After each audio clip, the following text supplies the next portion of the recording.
আসসালামু আলাইকুম। আমি এখন আছি মিলানো কস্তুরাতে। এটা আমার পিছে যে অবস্থা দেখতেছেন, এটা হলো মিলানো কস্তুরা, কস্তুরা বলে।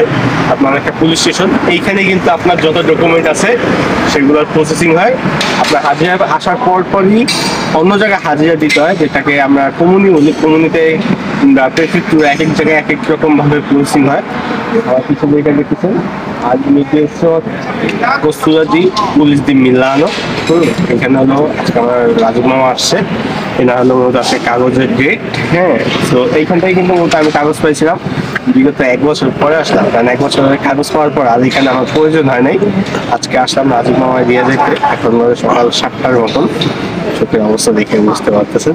এখানে মূলত কাগজপাতি আপনাদের যত বিজনেস আছে এখানে আসার পর যে ডকুমেন্ট গুলো হয়ে থাকে সব কিন্তু এখানে হয়ে থাকে।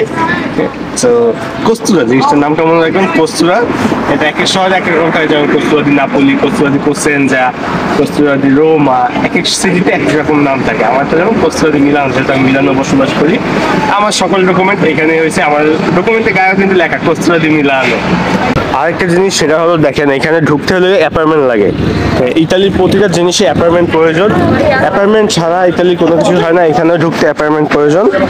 কস্তুরাদি মিলানো প্রতিটা জায়গায় অ্যাপার্টমেন্টের কাজ আছে। অ্যাপার্টমেন্ট ছাড়া আপনারা এখানে ঢুকতে পারবেন না। এখানে ইমিগ্রেশনের কাজ আছে, যে কারণে অ্যাপার্টমেন্ট ছাড়া আপনারা ঢুকতে পারবেন না।